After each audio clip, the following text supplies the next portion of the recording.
दोस्तों प्रणाम। दोस्तों, आज अपने अनुभवों की इस श्रृंखला में मैं आपको रुद्रप्रयाग जनपद का एक अनुभव सुनाने जा रहा हूँ। ये रुद्रप्रयाग जनपद के जखोली ब्लॉक की वारदात है।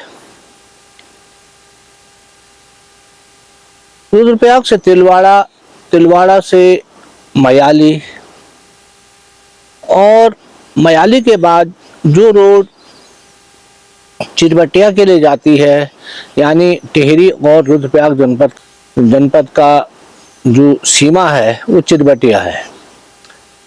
इसी के बीच में इस पे एक अमकोटी और अमकोटी से पीछे एक स्थान पड़ता है गोत्री। ये घटना 8 फरवरी 2002 की है। गोरती बिल्कुल एकदम रोड पे लगा हुआ है और रोड के ऊपर ये गांव बसा है। अब वर्तमान में रोड के नीचे भी जो है कुछ मकानें बन चुकी हैं, परंतु 2002 तक केवल रोड के ऊपर ही इस पे मकानें थी। रोड भी उस समय इस पे ट्रैफिक बहुत कम था। अब तो बहुत ज़्यादा ट्रैफिक इस पे है, परंतु उस समय इस पे बहुत कम 1-2 गाड़ियां ही जो बड़ी बसें थी वो चलती थी, बाकी और इस पे कोई ट्रैफिक नहीं था। फरवरी में शाम का समय था।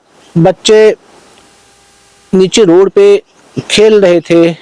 उनमें एक 8 साल की अनामिका भी थी। खेलते खेलते शाम का समय हो चुका था, यानी अब अंधेरा होने वाला था, परंतु रोड और उसके वजह से ऐसा बच्चे अपने खेल में मस्त थे। रोड के ऊपर बिच्छू घास और रोड के नीचे हल्की झाड़ियाँ थी। गोरती के बगल जो गोरती है, गोरती के बगल से एक नाला जो निकलता है और वो सीधे नीचे नदी में मिलता है। उस नाले से लगभग रोड तक लगभग नीचे खेत थे और कुछ झाड़ियाँ थी। उस समय इस क्षेत्र पे कोई गुलदार सक्रिय नहीं था, इसलिए गुलदार का भय तो था नहीं और बच्चे अपने मस्त होके खेल रहे थे। कभी वो छुपम छुपाई खेल रहे थे, कभी कुछ और खेल रहे थे। और ऐसे में खेलते खेलते जब शाम हो गई तो अचानक अनामिका की चीख जो बच्चों ने सुनी, तो वो देखा उन्होंने, तो वहां पे अनामिका नहीं थी, बल्कि अनामिका कोई चीज अनामिका को उठा के ले गया था। क्योंकि रोड के नीचे का पोर्शन था, इसलिए ढलान था, इसलिए बच्चों को कुछ दिखाई नहीं दिया और बच्चे दौड़ते हुए घर की ओर भागे और बड़ी मुश्किल से सांस रोकते रोकते उन्होंने बताया कि अनामिका को कोई चीज उठा के ले गया है। तो लोग फटाफट वहां से हो हल्ला हुआ और लोग दौड़ते हुए नीचे गए, परंतु अनामिका की जो शव था वो उनको नहीं मिला, क्योंकि ढलान था और गुलदार उस शव को उठा के बहुत दूर तक ले गया। फिर रात खुली और सुबह सारे लोग इकट्ठा हुए और उसके बाद लोगों ने उस बच्ची को ढूंढना शुरू किया और ढूंढते ढूंढते शाम के लगभग 3 बजे उनको उस बच्चे की अधखाई जो शव था वो प्राप्त हुआ। घर वालों का अपना आप ही हुआ, रो के बुरा हाल था। रात से खाना भी नहीं बना हुआ था, दिन भर लोग परेशान थे। उसके बाद इसकी सूचना वन विभाग को दी गई और वन विभाग ने वहां पे पिंजरे लगाए। राजस्व के द्वारा इस बच्चे का अंतिम संस्कार कर दिया गया।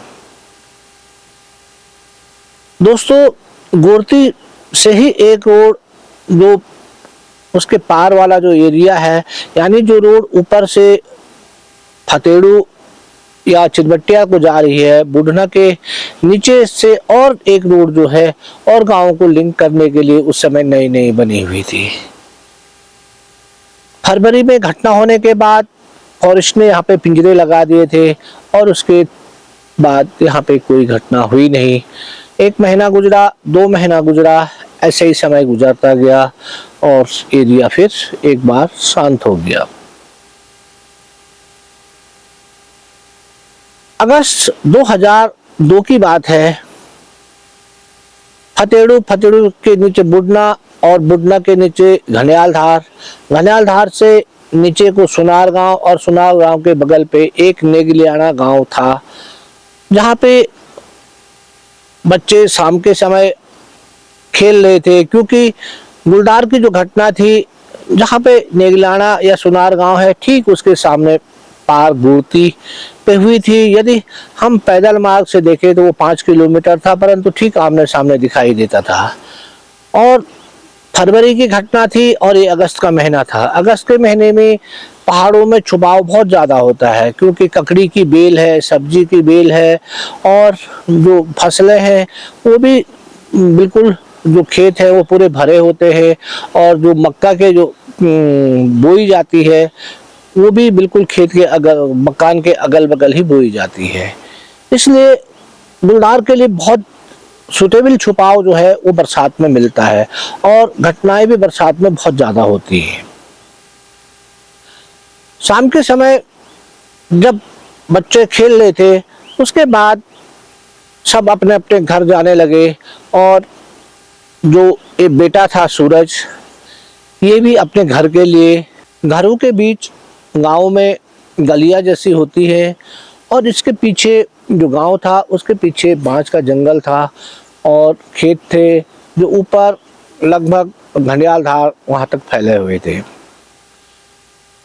यदि हम जखोली जाते समय इस एरिया को देखें तो ये एरिया अपने बांस और अपने खेतों और उनके बीच में बसे हुए गांवों को देखते हुए बहुत सुंदर लगता है।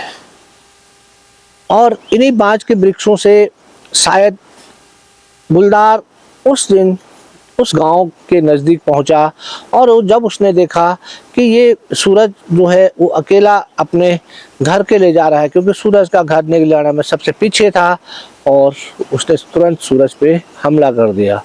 और एक चीख जब सुनाई दी तो लोगों ने देखा कि क्या हुआ, कौन चीखा, और तभी पता चला कि सूरज को गुलदार उठा के ले गया है।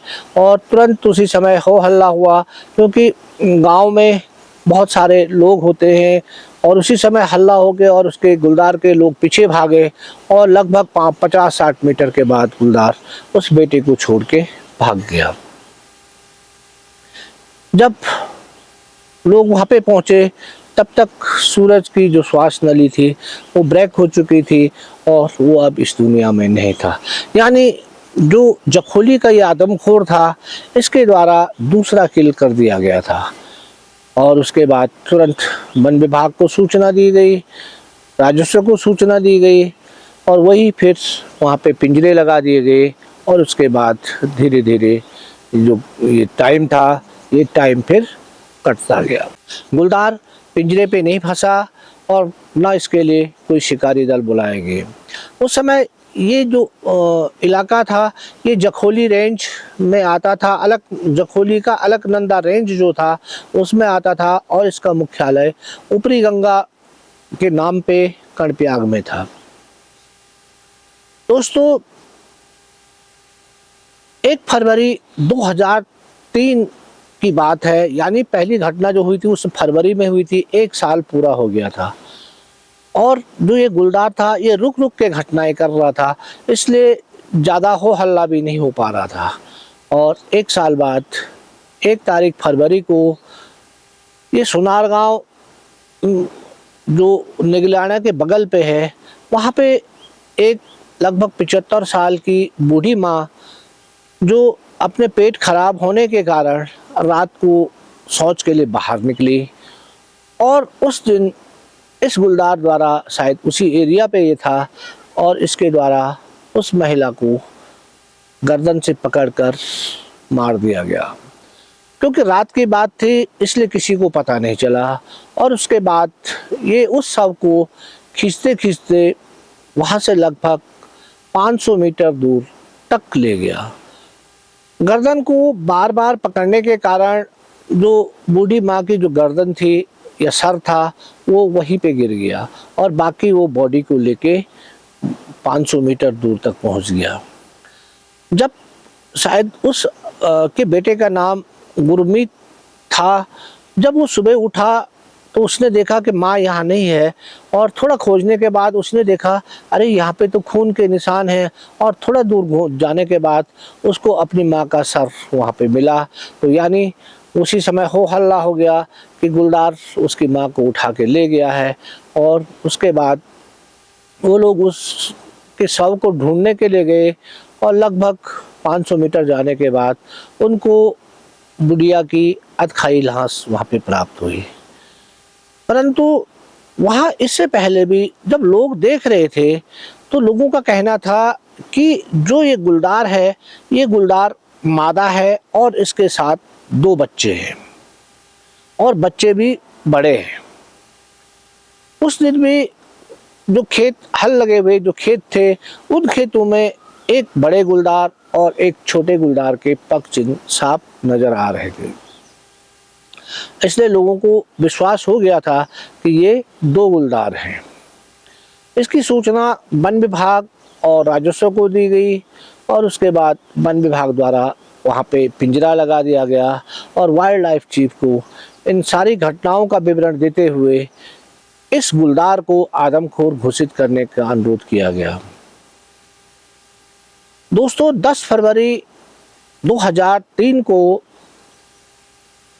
वाइल्ड लाइफ चीफ द्वारा इस गुलदार को आदमखोर घोषित कर दिया गया, और उसके बाद डीएफओ जो सनातन जी हैं, जो राजाजी नेशनल पार्क के डायरेक्टर भी रह चुके हैं, वो समय डीएफओ ऊपरी गंगा कर्णप्रयाग में थे, उनके द्वारा मुझे सूचित किया गया और मेरे नाम पे 11 फरवरी को परमिट जारी कर दिया गया।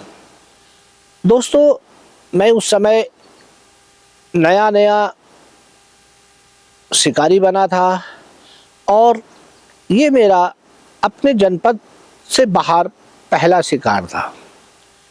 इसलिए घबराहट तो थी कि मैं दूसरे जनपद में आदमखोर को शूट करने के लिए जा रहा हूँ, परंतु एक विश्वास भी था कि इस कार्य को हम कर लेंगे। मैं यहाँ से हरी सिंह और चाचा श्याम सिंह के साथ रुद्रप्रयाग से तिलवाड़ा, और तिलवाड़ा से जखोली पहुँचा। जखोली उस समय मैं फर्स्ट दफ़े गया था, क्योंकि उससे पहले हम इस क्षेत्र में नहीं गए थे। और उसके बाद वहाँ पे जो रेंजर साहब थे वो गोपेश्वर के कुंवर जी थे, और उनके द्वारा जिप्सी से हमें फतेड़ो पहुँचाया गया, और उसके बाद हम लोग वहाँ से सुनार गांव पहुँचे।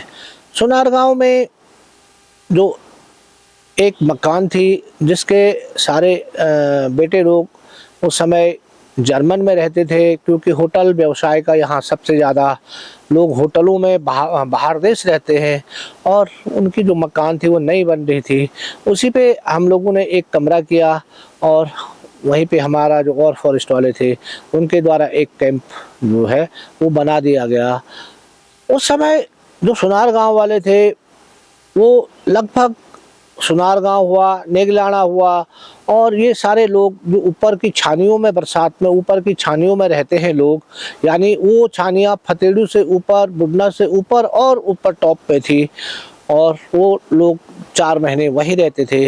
इसलिए ये सारे इलाके उस समय पूरे यानी मानव विहीन थे। सारे लोग वहाँ से पलायन करके अपने छानियों पे चले गए थे, और हमारे जहाँ पे हमारा रहने का जो कैंप बनाया हुआ था वहाँ पे केवल 2 परिवार थे। एक कमली देवी थी जो विधवा थी और उसके कोई बाल बच्चे नहीं थे, और दूसरा एक जो माँ थी, बुढ़िया माँ, उनके नाती नतीने थे, उनकी बहू थी, उनकी एक बेटी थी, और उनके पोते पोती थी। उनके बेटे भी बाहर दिल्ली इन जगह सर्विस करते थे, परंतु पुरुष वहाँ कोई नहीं था। जब हम लोगों का कैंप वहाँ पे हुआ तो उनको भी एक सहारा हो गया कि चलो हमारे बगल पे ये लोग रहेंगे, कम से कम हमको गुलदार के भय से ये मुक्त रखेंगे, या गुलदार से कम गुलदार हम पे हमला नहीं करेगा। और बाकी सारा गांव खाली था। दोस्तों, सबसे पहले हम जो जहाँ से बूढ़ी माँ को वो गुलदार उठा के ले गया था उनके घर पे गए। उस समय उस घर पे 11 दिन शायद उनको हो चुके थे, और 13वीं की तैयारी वो कर रहे थे।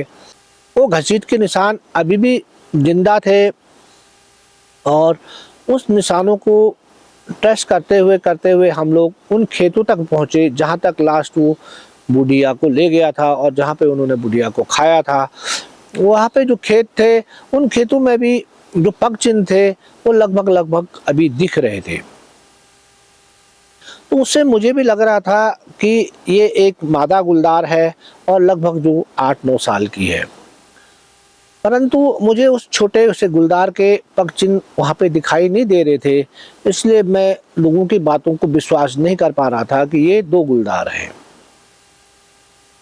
दोस्तों, अब हमारा जो वर्क था वो था सबसे पहले इन सारे गांव के रास्तों को चेक करना, ये गुलदार कहाँ से निकलता है और कहाँ इसका एक प्रकार से रहने का आवास है। और लोगों से भी पूछते थे तो लोग बताते थे कि जब इनको ये गुलदार दिखता है तो ये बिल्कुल भागता नहीं है। और जहाँ जहाँ लोगों ने बताया हम सारे उन रास्तों पे गए तो उन रास्तों पे हमको उसके पग चिन्ह जो क्रैश थी वो क्रैश दिखाई दे रही थी, परंतु कुछ पुरानी थी, कभी कहीं कोई नया दिख जाता। ऐसे इस प्रकार के पग चिन्ह हमको उसके दिख रहे थे। दोस्तों, हमारा समय गुजरता जा रहा था। हमने जहाँ पे वो लास्ट बुढ़िया के बॉडी को छोड़ के गया था उस पे एक बांस के पेड़ पे एक मचान बना दी गई और इधर उधर घूमने के बाद हम वहाँ पे बकरा बांध देते और बकरे पे उस पे बैठ जाते थे।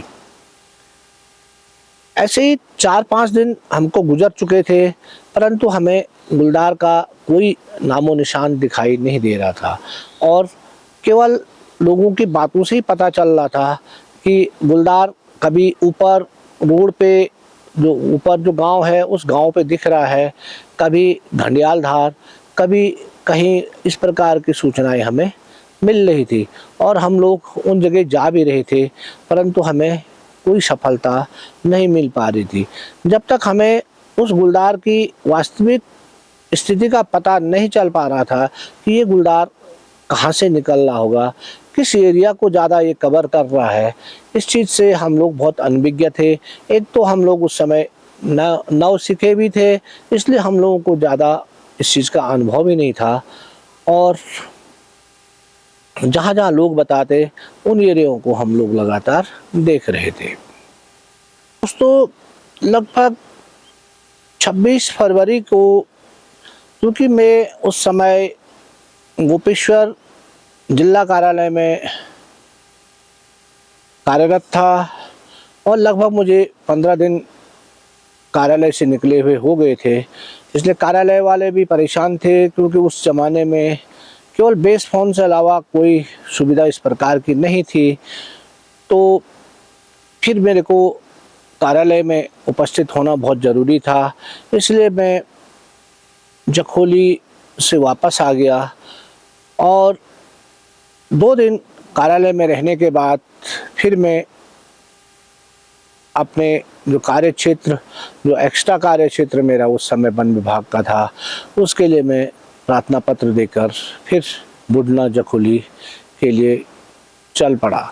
उस समय मैं अपने साथ अब केवल हरी सिंह को ले गया था। अब हम 2 ही आदमी थे।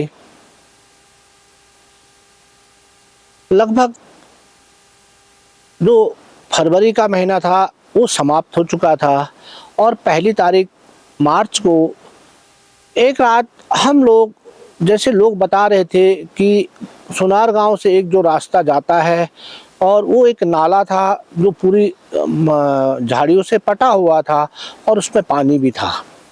वहीं से पार करने के बाद लोग फतेड़ू से इधर जो शॉर्टकट रास्ता है वहाँ से वो सीधे रोड को लिंक करता था, यानी तो ऊपर वाले जो गांव जहाँ लोग छानियों में या जो लोगों का जो दूसरा गांव था जहाँ लोग बरसात में रहते थे उसी रास्ते का वो प्रयोग करते थे। तो रात को हम लोग जब सर्च करके वहाँ से निकले तो लगभग 10-11 हमें बज चुकी थी। मैं था, हरी था, हमारे साथ विक्रम सिंह जो उस समय फॉरेस्ट में थे, अब शायद इस दुनिया में नहीं है, सुमेध सिंह थे। तब हम लोग वहाँ से वापस कैंप लौटे और उसके बाद हमें कुछ नहीं दिखा। फिर हम लोगों ने खाना खाया और हम लोग सो गए। जब हम लोग सुबह उठे और सुबह वाली सर्च पे जब हम लोग ने उस क्षेत्र को देखा, तो हमने देखा कि जहाँ से हम निकले हैं हमारे पीछे गुलदार आया है, और लास्ट जहाँ तक हमारा कैंप था, हमारे कैंप तक उसने हमारा पीछा किया है। और वो जगह जगह पे क्रैश, जो उसकी क्रैश दी हुई थी, उन क्रैशों से पता चला था कि गुलदार ने हमारा पीछा किया है। अब हमें एक आशा, एक किरण जग चुकी थी कि ये गुलदार इस एरिया से निकल रहा है और यहीं से ये मूवमेंट कर रहा है। जब हम उस एरिया पे फिर दूसरे दिन गए, तो उसके इस साइड, दाहिनी साइड को, वहाँ पे चीड़ के छोटे छोटे, जो उस समय जो जंगल था, यानी उसमें बड़े पौधे चीड़ के नहीं थे, छोटे पौधे थे, और छोटे पौधों के अंदर बहुत बढ़िया छुपाव जो था उस गुलदार को मिल रहा था। अब हमारा जो पूरा ध्यान था उसी ओर केंद्रित हो गया। उसी दिन में जब हम लोग खाना खा के कमरे पे बैठे ही थे, तभी एक महिला वहाँ आती है और कहती है कि सर, उस गुलदार ने जो है मेरे बछड़े को, बंधे हुए बछड़े को मकान से ही खींच के वो नीचे ले गया, और वो हो हल्ला करने के बाद उसे छोड़ गया और वो घायल है। तो हम लोग वहाँ गए तो हमने देखा कि वास्तव में वो मकान घनियाल धार के ऊपर से अकेली मकान थी। दिन में उन्होंने धूप सेकने के लिए अपनी बच्चिया को बाहर आंगन में बांधा हुआ था, और गुलदार वहाँ से निकला और उसने दिन में ही उस बच्चिया पे हमला कर दिया। परंतु बच्चिया को वो ज़्यादा नुकसान नहीं पहुँचा पाया, क्योंकि वो लोग वहीं पे रहे, तो हो हल्ला होने के कारण वो वहाँ से भाग निकला। फिर जहाँ वो भागा था उस ओर कुछ खेत थे जिनमें हल्का से हल लगा हुआ था। उन खेतों में हमें उसके पग चिन्ह दिखाई दिए, क्योंकि ऊपर से जब वो भागा होगा तो बहुत तेज़ी से वो जब भागा तो उसके जो पग चिन्ह थे वो बहुत धसे हुए थे और वो काफ़ी बड़े लग रहे थे। यानी गुलदार यही है और इसकी उपस्थिति यही दिखाई दे रही है। तो हो सकता है यदि हम इन जगह पे बकरा बांधें या कोई भी चीज़ यदि हम यहाँ बांधें, तो गुलदार को हम लोग मतलब कम से कम उसकी घेराबंदी कर सकते हैं ताकि वो बाहर न जा पाए।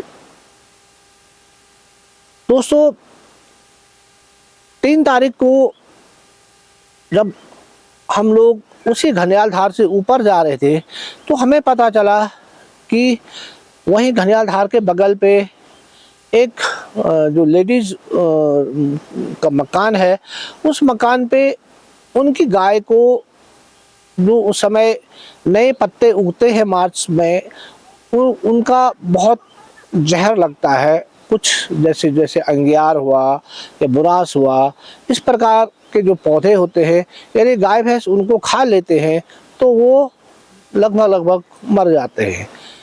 हम उनको कहते हैं कि इनको इस चीज़ का विष लग गया है। तो किसी ने बताया कि उनकी जो गाय है उसको ये विष लग गया है और वो मरने वाली है, और उसने उसको अपने जो गौशाला है, गौशाला के बाहर में रखा हुआ है। रखा क्या हुआ कि मतलब उसको बाहर कर रखा है कि यदि मरेगी तो यहीं पे वो कर लेंगे। हमने देखा कि ये गाय भी छोटी है और ये गाय को मरना तो है ही। यदि ये गाय यहाँ पर से थोड़ा से यदि 50 मीटर और आगे खिसक जाती तो ये हमारे लिए एक प्रकार से एक गुलदार को रोकने का एक बहाना, या गुलदार को रोकने के लिए एक चारा बन जाता।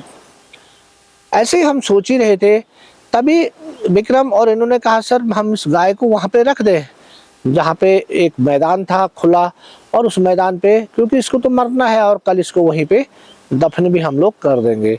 तो मैंने कहा चलो ठीक है। मैंने उन घर वालों से पूछा कि क्या करें, इस गाय को वहाँ पे बांध दें या वहाँ पे रख दे। बोला हाँ इसको रख दो, वैसे भी मरना तो इसको है ही। और मैंने कहा बाई चांस गुलदार ने इसको मार दिया तो कम से कम आपको कंपेंसेशन भी मिल जाएगा। और वो लोग उस गाय को वहाँ पर से 50 मीटर आगे एक मैदान था, जो उस मैदान में उसको रख दिया। गाय का लग रहा था कि रात तक ये गाय मर जाएगी। और हम लोग उस दिन खाना खा के जिसके घर से बच्चिया को गुलदार दिन में उठा के ले गया था, उसी के घर में हम लोग उनके बरामदे में बैठ गए और वहीं पे हमने एक जो बकरा था हमारा वो हमने आगे बांध दिया कि बाई चांस गुलदार कहीं से मूवमेंट करते हुए इस एरिया पे पहुंचेगा और बकरे पे अटैक करेगा तो हम इसको मार सकते हैं। और यदि ये बकरे पे नहीं आया और इस रूट पे नहीं आया और यदि वो घड़ियाल धार या सुनार गांव से होते हुए उस मैदान से निकलेगा तो वहाँ पे वो गाय को अपना शिकार बना सकता है और यह वो शिकार बना हुआ है तो वो उसको खा सकता है, जिससे हमको ये पता चल जाए कि ये गुलदार इसी एरिया पे है। दोस्तों लगभग रात के 2 बज रहे थे। हम लोग बरामदे में ध्यान लगाए बकरे पे और नीचे भी हम लोग जो थी वो कान लगा के रखे थे, क्योंकि बाई चांस कोई नीचे से कोई मूवमेंट की आवाज़ आती है तो वो भी हमें सुनाई दे। 2 बजे के लगभग हम लोग देखते हैं कि गाय जो है जोर जोर से अपने पाँव मार रही है, यानी वो अपने पाँवों को ऐसे ऐसे तड़फ रही है। तो हमने सोचा यार कि ये तड़फ रही है या तो गाय मरने वाली है। तो तभी हमें एक आवाज़ सुनाई देती है, वाव की आवाज़ सुनाई देती है। इससे हमको लगा कि शायद गुलदार ने गाय जिंदा थी और उस गुलदार ने उस गाय को मार दिया है, ऐसा हम अनुमान लगा रहे थे। परंतु अब हम पर बकरे पे भी ध्यान था कि क्या पता बकरे पे गुलदार लौटेगा। और उसके बाद धीरे धीरे रात खुल गई। रात खुलने पे हमने बकरे को उन्हीं के कमरे में बांध दिया और मैं और हरी जो है धीरे धीरे उस गाय के जहां हमने गाय को रखा था वो दूरी हमसे केवल 2 या 250 मीटर दूर थी, क्योंकि वहां से ठीक सामने वो दूरी थी, जो जगह थी, इसलिए हम लोग धीरे धीरे वहां पहुंचे। रात खुल रही थी तो जब गाय के सामने हम लोग पहुंचे तो मैंने देखा अरे इस गाय को तो गुलदार ने खा रखा है, यानी इस गाय को ये थोड़ा जिंदा रही और इसको गुलदार ने मार दिया है और उसका मांस भी इसने खा रखा है। तो हम लोग धीरे से वहीं मैदान के बगल पे एक जो नहर थी उस नहर का भी ये गुलदार लगातार प्रयोग कर रहा था और हम लोग उस नहर के साइड को हमने देखा तो मैंने देखा कि एक गुलदार जो है उस नहर के अंदर से धीरे धीरे उस अंदर से जा रहा है और पेट उसका इतना फूला हुआ है, यानी उसने बहुत जम के इस गाय का मांस खाया है, इसलिए उसका पेट फूला हुआ है। और वो मेरे से लगभग 50 या 60 मीटर दूर बिल्कुल जो नहर है नहर के अंदर ही अंदर चल रहा है, यानी मैं यदि एम करके उस पर फायर करूं तो उसके बैक पोर्शन पे ही फायर हो सकता था। और हरी ने मुझे कहा भाई साहब रहने दो, क्योंकि इसको शाम को तो आना ही है तो कोई फ़ायदा नहीं इसको फायर करके, और इसलिए मैंने उसको छोड़ दिया। अब हम इस समय गुलदार को देख चुके थे और उसके बाद हम लोग वापस आ गए और वापस आने के बाद हम लोग कैंप पहुँचे। कैंप के बाद हमने दिन में खाना जल्दी खाया और उसके बाद जहाँ पे उस गाय को उस गुलदार ने खाया था वहाँ पे जो पेड़ थे, ठीक एक पेड़ तो उसी के ऊपर बांज का था और उसी के बगल पे दूसरा बांज का पेड़ था। उन दोनों पेड़ों को जोड़कर हम लोगों ने उसके टॉप पे एक मचान बना दी। और क्योंकि मैं आपको पहले बता चुका हूँ कि बाहर जनपद का ये हमारा पहला अनुभव था, इसलिए हम लोग बहुत जल्दी ही लगभग 4 बजे हम लोग उस मचान पे बैठ गए।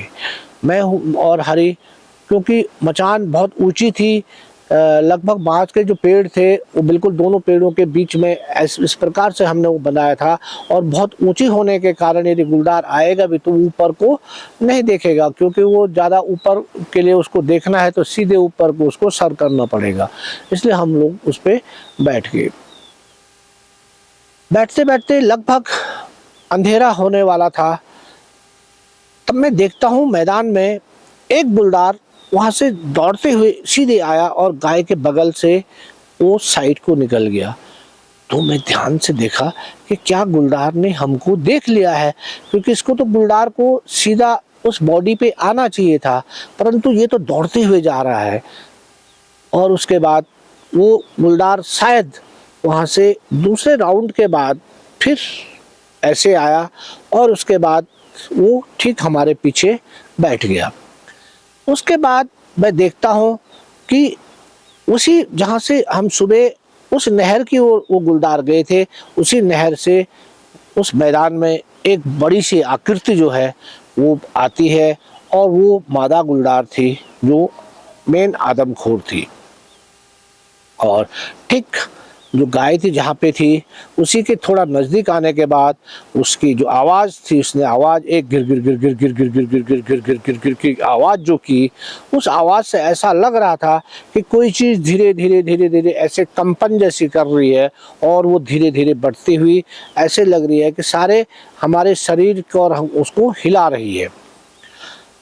मेरे पास मौका था बहुत बढ़िया, क्योंकि जो गुलदार थी वो बिल्कुल, मैं ऊपर बैठा हुआ था, वो जस्ट मेरे नीचे ऐसे में नीचे थी, और उसके बाद गाय बगल पे थी। मैं राइफल को मैंने उठाया, परंतु उस समय उस टाइम पे इस राइफल पे टेलीस्कोप नहीं लगा हुआ था। अब मेरे को ये था, क्योंकि मैं राइफल से अभी तक मैंने किसी भी गुलदार को फायर नहीं किया था, अपनी जो राइफल थी उस समय हमारी नई थी, इसलिए मैंने राइफल को छोड़ दिया। और मेरे पास जो 12 बोर थी, 12 बोर के कॉटेज में मैंने 6 दाने भरे हुए थे, और एम भी केवल ज़्यादा से ज़्यादा 30 मीटर या 20 मीटर होगा, पेड़ से नीचे ही था। इसलिए मैंने 12 बोर उठाए और ठीक एम करते हुए उस गुलदार के चेस्ट का और फायर कर दिया। फायर होते ही गुलदार एक धमाके के साथ नीचे गिरी वहीं पे, और उसके बाद खड़ी हुई और वाव वाव वाव करते हुए जहाँ से वो निकली थी, यानी उस नहर की ओर, फिर वहीं को वो बहुत तेजी से भाग निकली। और थोड़ा देर हम वेट करते रहे, और उसके बाद ये था कि गुलदार मर चुकी है। और हम लोग पहले हरी नीचे उतरा, उसके बाद मैंने उसको हथियार दिए, और उसके बाद में हम उन पेड़ों से नीचे उतर के वहीं पे एक पंडित जी जो घंडियाल धार, क्योंकि ये घटना घंडियाल धार की थी, घंडियाल धार में उनकी मकान थी, वहाँ पे जब उन्होंने फायर सुना तो मैंने उनको बताया कि आप ही के बगल पे जो है वो गुलदार पे हमने फायर कर दिया है। तो वो लोग बहुत ताजुब हुए कि अरे बाबा, इतने नज़दीक गुलदार था और हम लोगों को पता ही नहीं है। हाँ, मैंने कहा आप लोग सतर्क नहीं रहोगे तो इसी प्रकार की घटनाएं वो करता जाता। और उसके बाद उन्होंने हमें चाय पिलाई, और उसके बाद हम लोग नीचे अपने कैंप आ गए। कैंप में फिर वही विक्रम और सुबेद सिंह थे, उनको बताया, दिया वहाँ थी, उनकी जो लड़की जलमी थी वो बहुत सेवा हमारी करती थी, हर चीज़, चाय, खाना, यहाँ तक कि यदि हमारे पास रोटी बना नहीं बन पा रही है तो फटक से आके रोटी बना देती थी, हर काम वो कर लेती थी, और बहुत प्यारी और बहुत ज़्यादा हमको ऐसा लग रहा था कि ये हमारे परिवार की ही कोई एक सदस्य है। और अभी भी हम उसे बहुत याद करते हैं।